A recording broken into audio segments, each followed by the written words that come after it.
Oh. Mom!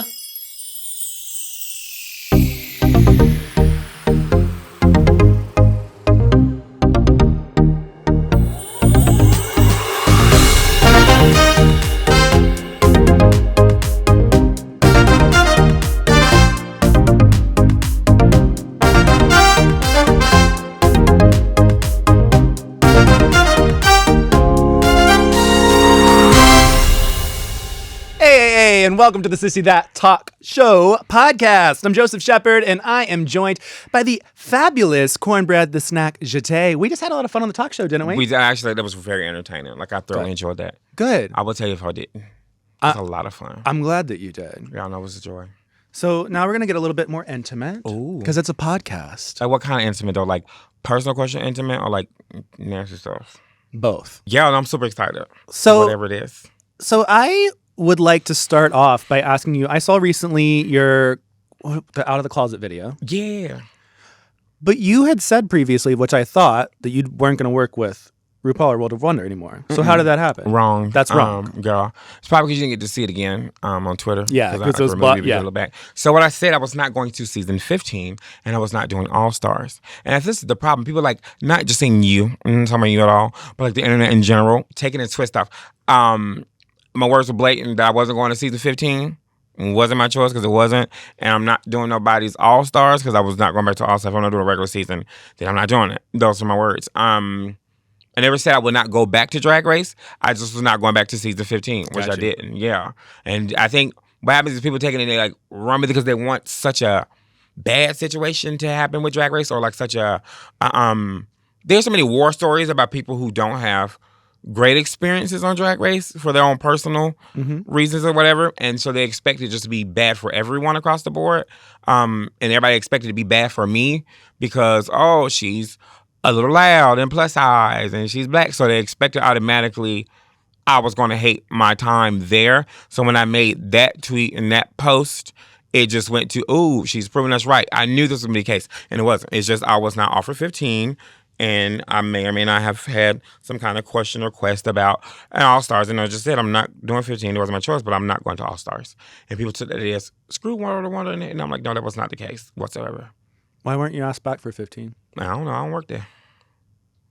So you weren't asked at all? Nothing ever happened from it? For 15? No. Okay. Which is why I said I'll never do anybody's All-Stars. All-Stars. Oh. But 15? No. What do you say when people, because what I do a lot of times on YouTube, I'll ask people to send in questions. Yeah. And fans, there were a few fans that said things like, you faked breaking your foot. Yeah, that's my favorite one. What do you say to people like that?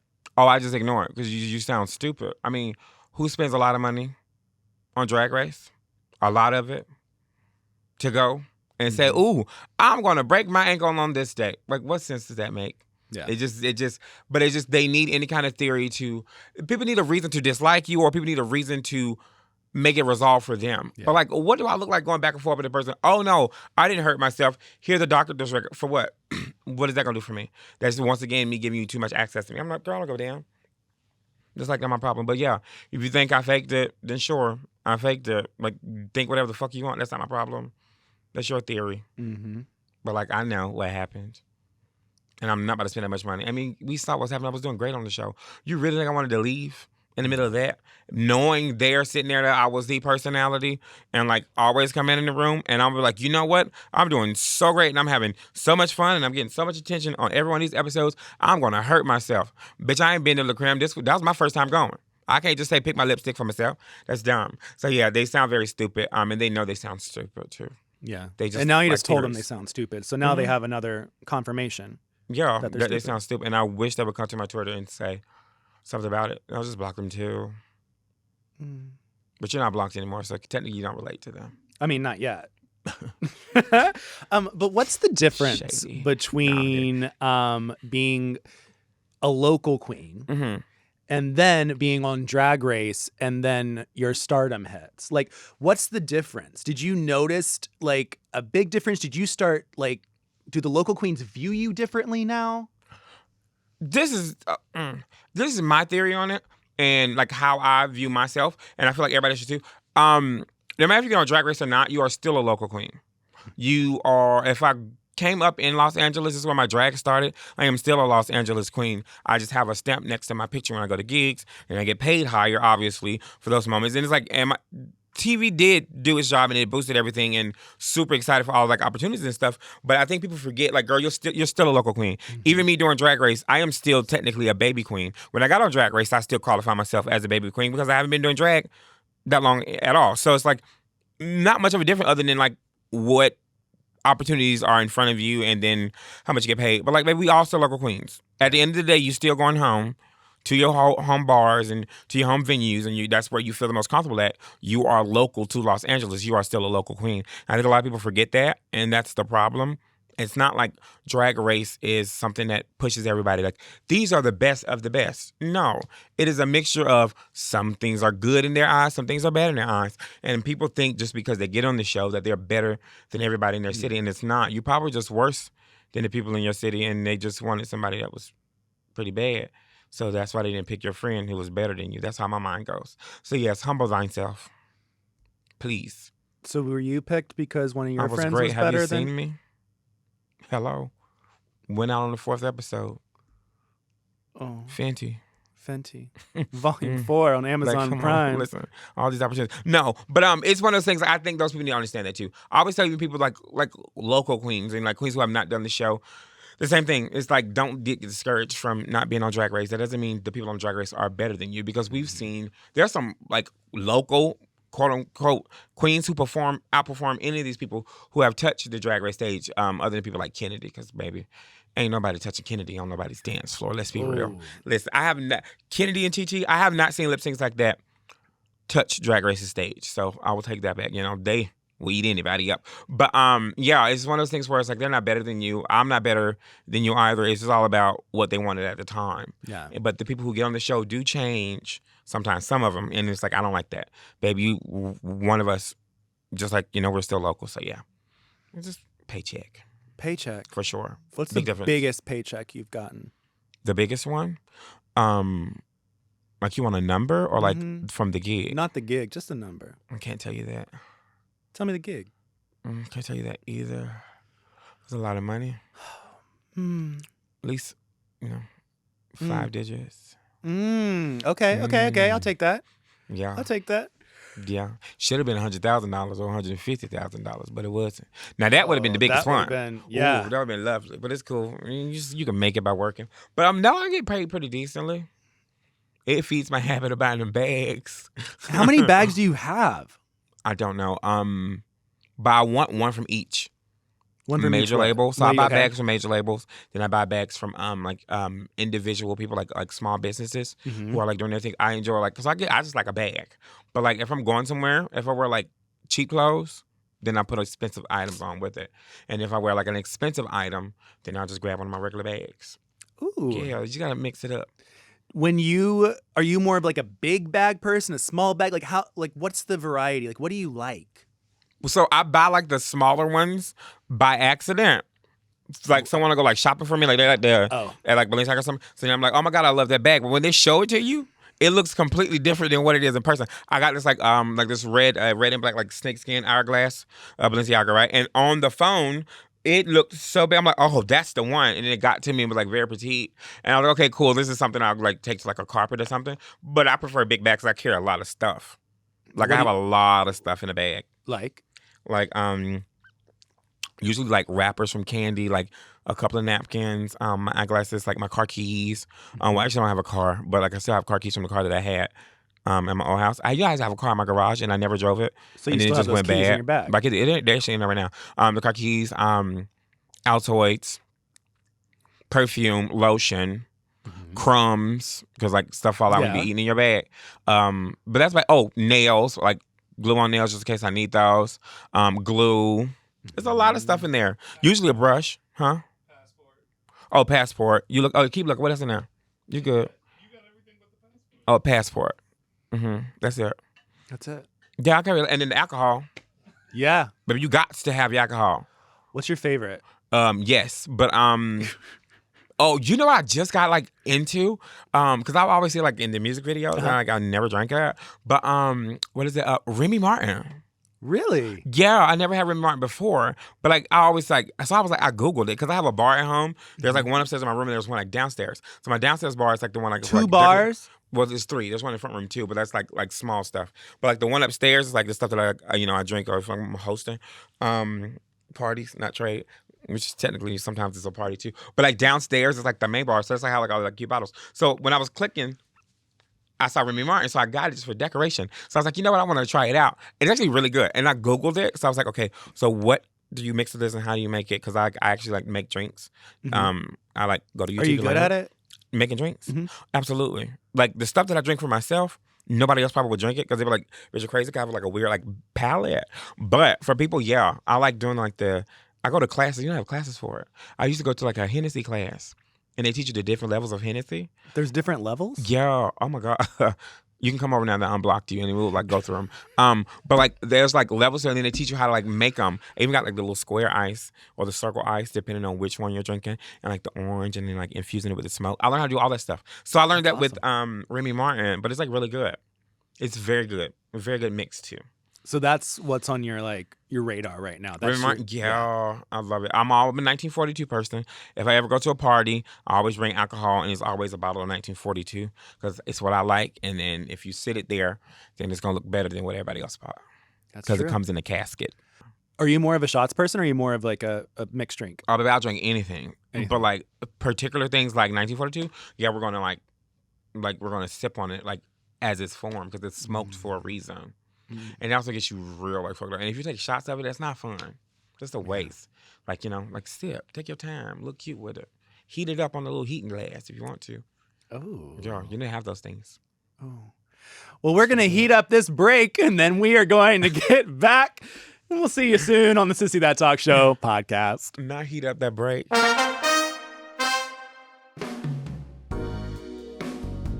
Lalo makes the world's best sex toys, and I need to share my favorite Lalo product with you right now. It's the Loki Wave. The Loki Wave is the first prostate vibrator to offer a finger-like massage motion inside you, and honey, woo, it works. Let me just tell you, I use my Loki Wave. I've been using my Loki Wave for the past year, and the O's that I get are like no other. Your neighbor will be hearing you. Lalo. Look at this thing. Gorgeous, sleek. It has double motors for both internal and external stimulation. It's fully waterproof, and it comes with adjustable power across 10 stimulation modes. Sissy That listeners can get 25% off right now by going to Lelo.com. That's Lelo.com, and use promo code SissyThat, or just press the link in our show's notes below. Trust me, you do not want to let this offer go to waste. Make sure to scream, "Thank you, Sissy That," as you have the best dough of your life. Thank you, Lalo, for sissying this show. Lalo. And we're back. Truly. Thanks so much for listening to the Sissy That Talk Show podcast. This isn't the outro, but I was about to do it. How are you doing, Kornbread? I'm good. How are you? Good. We're back after this break. Yeah. We're talking about some alcohol. Yeah, I feel like we've been talking about it all day. We have been. It's because you brought it. Mood. Oh, mood. So, I have a question. How much does your family know about your drag career? A lot. They're actually really invested. Like before, it wasn't too much of a thing, but like they're like they're deeply invested in it now. They know stuff about me before I know it most of the time. Like if like I do a project and it comes out, my brother knows way before I do. Cause like you film it and then it comes out like later. Yeah, he knows all the time. But they're like super invested in it, like very invested now. All supportive? Oh, super supportive now. Yeah. Before obviously we had a little issues and stuff. But like no, they're like here for it, like gung ho, like very very supportive of it, which is great. I have a question that I hope I can word it in a correct way. When it comes to being a trans woman and then having a drag career, how do you differentiate like the drag aspect before you came out Okay. to the drag aspect after? Does that make sense? Yeah, like easiest way to put it, obviously drag was the outlet a lot, so not a lot, but like some people take and then they discover themselves through Yes. that and what they're most comfortable in. But for me, honestly, it's like I think they develop and they grow together, in a sense of like Demoria is obviously my normal self, my everyday self, but like I'm still the same crazy person when I am in drag. Drag is just my performance art in a career and like the person you come up with. Before I was doing more drag that would get me the attention that I needed to get to where I needed to go, in the sense of, oh, campy, fun, blah, blah, blah. I walked around, saw what I didn't see, and I was like, okay, let me put myself there and move me up. Afterwards, now I'm doing the stuff that I want to, and I don't necessarily have to be that cornbread I was before. And then I think transition helped me with that as well. Me transitioning and being comfortable with my body and being comfortable with who I was kind of opened up a new door for me performance-wise. So it definitely changed for sure. Yeah. But Demoria wouldn't be a person without drag, honestly, because I would have never put on like a wig and makeup. So to like feel it, the fantasy. Do you remember the first time that you put on a wig and makeup? Yeah, I hated it. When? It was, I did the Orange County, there was like a pageant. And the only reason I got into drag is my drag mom was like, you should do this competition. It's for people who've never done it. I said, girl, I'm not doing that shit. And she was like, it's for money. I said, okay, girl, I'm doing that shit. So I did it, and I thought I was going to do this one time. And I did it, performed, and I was like, okay, this is cool. And then from that, somebody was like, I want to hire you from brunch. And it just started to snowball. I've literally worked every single week since my first day in drag. Like, I shit you not. I've nonstop not worked. Even going to come to West Hollywood, I was like, doing it, and I was like working, I think 2 weeks in, I was like doing places, and then like a month in, I had like residencies and stuff, because I did musical theater before all of this. So yeah, that first moment definitely solidified it. And I'm telling you, it was the first song I performed at that pageant, girl, in a dress I couldn't fit. Why couldn't you fit? Because it wasn't mine. It wouldn't zip in the back, so I wore long hair. That's smart. And don't move. You didn't move. Stay right on the stage. That's how I learned how to go ahead and just emote to the people. I won for the best performance. I lost the pageant, though, because I ain't raised the most amount of money. I didn't know that was a factor. Should have known it was a charity event. Put two and two together. But yeah, that's my first time. I still go watch it, too. They still do it. Is it on YouTube? No, I go to the pageant every year. Oh, I thought you were saying you rewatch your performance over No, and I over won't again. even look for it. But I go back to the pageant all the time and just sit in the back and like watch it, just because it's like literally what started my career, for sure. Yeah. So it has a little place in your heart. It does. If I had a heart, but it'd be there. But I'm kidding. Yeah. If you had a heart? If I had a heart. But yeah, no. It was legit. It was fun. I just hated it. Why? Wigs is itchy.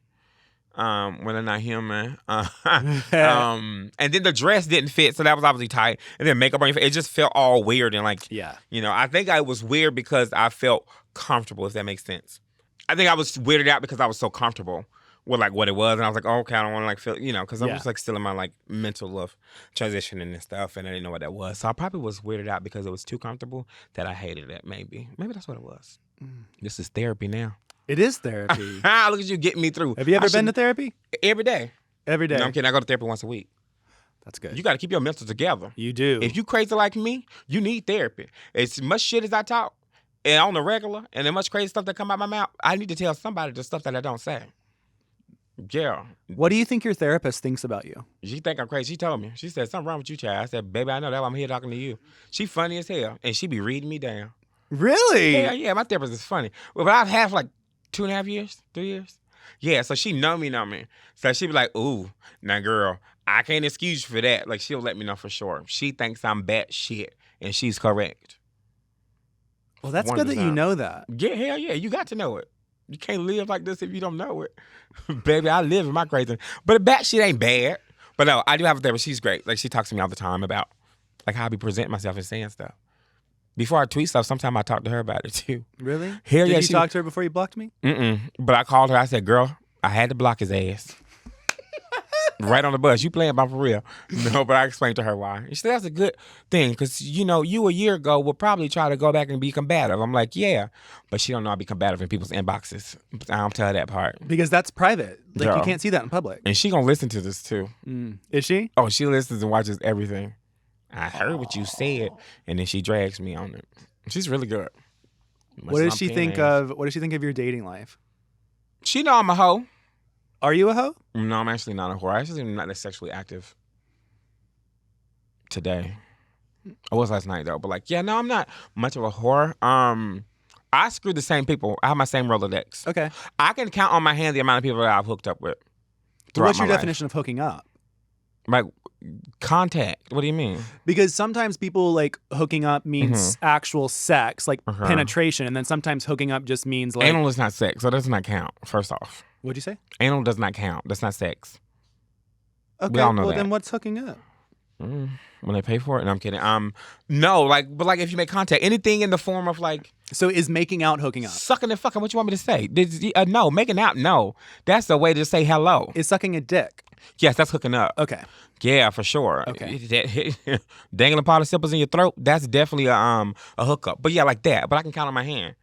Because I'm too lazy to go look for extra. I'm going, okay, we already cool with each other. Ain't no ties in there. I like this. I can go about my business. You go about your business. If we need to, we'll watch a little movie. We'll watch a little Naruto, a couple of episodes. And sometimes we even like be fucking around. But like, yeah, it's like the same people. So are you not interested in the dating pool? Yeah, but it wouldn't be fair. Why? Because I don't be having no time.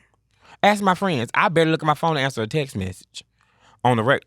David can tell you. I don't answer text messages. I don't answer phone calls. So it's like I'm always like my mind now is like get into everything you can do. Like get a business, do this and this. So now that I've gotten the platform, I don't want to just stop at Drag Race. I worked here to get to this point. Now it's past Drag Race. Drag Race was just a stepping stone. Drag Race was a gig that was a bigger gig than the ones I had before. Now I'm trying to propel. So I'm like I don't want to like get in a relationship with somebody and to be shady towards them. If I'm not available, if I'm not there and available to you as a person like I want you to be to me, then I'm not gonna do that to you. That's screwing somebody. I'm not doing that. But that's good that you do that because a lot of people don't. No, for sure. And a lot of people just leave people on or ghost people or be whatever. And what's the point? Yeah, what's the point? Girl, and then I'm gonna have to really talk to my therapist. Yes. So no, I don't know. I do want to eventually like settle down. Like I want like to adopt children, multiple. Multiple. Yeah, but I like when I'm older, like I'm like super rich and well, I don't want to be rich. I want to be wealthy because rich is just a cute little coin. Wealthy is like, I ain't got to do nothing. But I'm like super wealthy. I want to adopt kids that are like 15 and 16 and just like put them all the way through their last little years of high school and then pay for them to go to college and then be But done what with are it. they assholes? Well, then I'm an asshole too. That's just life. Assholes just need love. Don't your asshole need love? You know what? Yeah, it does. Girl, all assholes need love. Whether they're people or actual assholes. Yeah. That's why you asked me to stick a taxidermy rat up my ass on the last segment. But no, because kids like that don't get like adopted. Like 15 and 16 years old, I was like put out of my house at a very young age, and somebody took me in, so I wanted to like give them an opportunity, and I want to put them through college to show somebody like them. Yeah. Yeah, but that's it. But I don't want no toddlers. Well, baby, I ain't changing no diapers. No. You don't like a baby. When I got my puppy, Yeah, the yeah, trainer puppy was now. knocking on the door 5 minutes before they dropped her off. Baby, you got to teach her to piss on the pad or something because I'm not about to sit up here and clean her shit. She's really good at it, though. But she has a trainer that comes to see her every day. Teach her because I ain't got time to be picking up nobody's shit. Oh. Yeah. But yeah, no babies. No babies. Old ass kids. Okay, so what's your like dream guy? Dream guy? I never thought about that. Like, who do I want in this moment in time? Who do you want in your future moment in time? Well, this is going to change through the years, but me right now, I want to go like 80, 85 years old, super wealthy, will easily sign over the deeds, but like kind of sort of rough health issues. So Anna Nicole Smith's Practically, old husband. hell yeah, get that bag. But like in the future, they'll probably change. Yeah. See, that's why I'm not in a relationship. That's what, too bad money. But yeah, I'll take them. You know, decrepit, love it. Check. No, I'm kidding. I don't know. No one's ever asked me that question. I don't have like a standard kind of situation. Well, we have a standard and we're going to go to a break. I'll be right back with more of Sissy That Talk Show podcast. We are back. It's the Sissy That Talk Show podcast. I'm with the beautiful Kornbread. You're so sweet. By the way, I love your outfit. Thank you. It's actually really cute. Thanks. You trying to get Rule a run for her money, huh? This is a crispy ass suit. I like this. I don't even lie to you. Thank you. This is nice. Thank you. Dressed I'll pass it right on to you afterwards. Give me a couple months to lose some weight so I can get in that motherfucker, but I take it. Kornbread, you became really good friends with Willow Pill. Yeah. How do you feel about her win and all of that she has coming towards her? I kind of knew she was going to win it. You knew after you left. Yeah, after I left for sure. She was somebody I did look at as competition while we were there. Not competition like, oh my God, I need to keep up with this person, but more in the sense, okay, cool. There's a way of her storyline in her life and what she's presenting on the main stage could be something that can be like paired, with what I'm doing in my trajectory, my storyline, and all this stuff like that. But like well deserved, 100%, very creative. I feel like she deserved it. I'm not just being biased on it. Like it was a very good, like innovative way to do drag. And everybody's like, oh, she's gonna be weird like Evie. And I feel like her and Evie were completely opposite of each other. Oh, yeah. Willow's style of drag in her mind is just like insane in like the best way. And it's also things that I always wanted to try for myself too, but I was just like afraid to do it. The drag that I presented on Drag Race was very much me still listening to the standards of what X, Y, and Z should be. And like things got crazy afterwards because of Willow. I was like I literally wore these mushroom earrings. That's my homegirl. And it's like a Willow kind of moment. And we just talked on the phone too before I came over here. So we're still like this. Have you guys done mushrooms together? Shrooms. We did shrooms one time together, and it did not work on me. It was me and a few other people in the cabin along with Willow. I won't say their names because I don't know if they're like open to talk about it. But yeah, we did them, and then I was sitting there, and I was like, okay. And they were like crawling on the floor, and they were seeing a lot of shit. And I'm like, bitch, I don't see nothing. And I'm like, well, what happened? I'm like, well, how come everybody else tripping, but I'm not? They gave you the placebo. Or either that, or I was probably bigger than all of them, so it didn't flow. They were little motherfuckers. So for me, I was like, well, maybe I should have drank 2 cups and not just 1. But yeah, it didn't work. I wasn't hallucinating. Probably because I already see shit. I'm probably crazy. It probably made me normal. Because I'm already crazy and see shit on a regular. Something wrong with me. I told you my therapist should be going through it because of me. So maybe the shrooms made me a quite normal person. It might have balanced it out. For those couple of hours. That's what was wrong with me. I saw clarity when I did them shrooms. I was normal when I did them. Might need me some more. No, I'm kidding. Yeah. I didn't feel anything from it. But she was tripping like a bitch. She was crawling. And she was just knew she was into the ground. I'm like, baby, you're not in the ground. You on the couch. And she just knew she was just traveling. And I'm like, girl, you just literally sitting here. She's going crazy. The other person was in the jacuzzi talking about they see aliens coming. Missy Elliott. If I would have saw her coming there, I would ask for autograph. No shade. Shrooms or not, I would have asked. But somebody thought Missy Elliott was aliens in the jacuzzi. Oh, they thought aliens. I thought you said Missy Elliott. No, but that probably would have been trippier than the damn aliens. Oh, I see Missy Elliott coming. I'm like, bitch, no, you don't. But yeah, no, I didn't trip too bad. Okay. Girl. That's good. I want to do it again now. Yeah. I got some. We're going to go to Disney in a couple of weeks. I would do that. I haven't been Disney in forever. You want to do those shrooms? Yeah, I would go. Okay. Because I couldn't fit on any of the rides. Like, what's the point of me going if I can't fit the ride? You can fit on the ride. Shit. You can fit on the ride. Them damn things ain't coming. That harness ain't coming over these damn titties or this waist.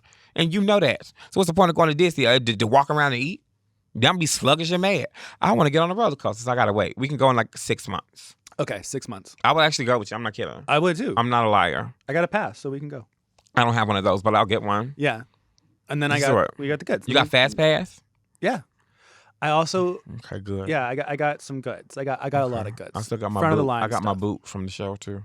Oh, so you can get the disability pass. Don't say that on no fucking podcast. If you gonna come attack my ass, the fuck is wrong with you? Why the hell would you say that?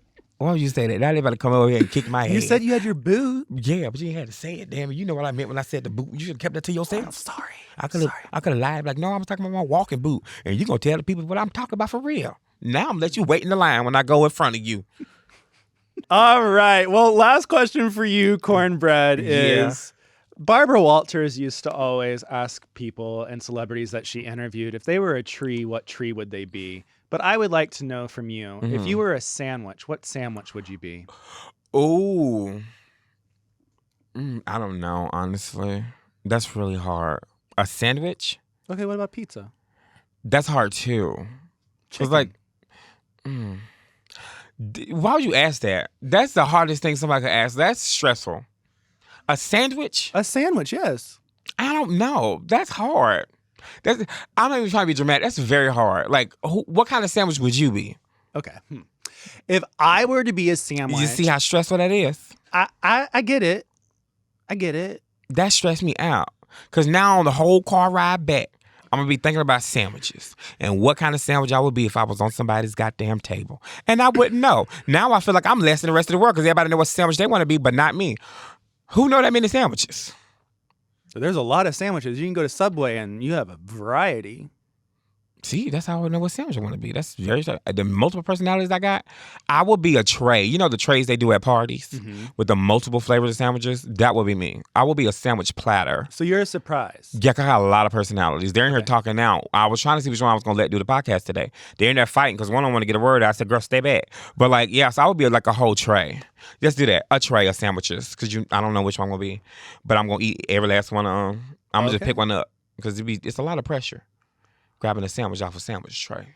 Well, guys, you can go grab your sandwich on your sandwich tray as you watch the Sissy That Talk show, the actual YouTube episode. You can go check that out on YouTube. This has been the Sissy That Talk show podcast. Thank you so much, Kornbread, for being here and chatting it up with me. Thank you. No, I really enjoyed myself. But a sandwich, though?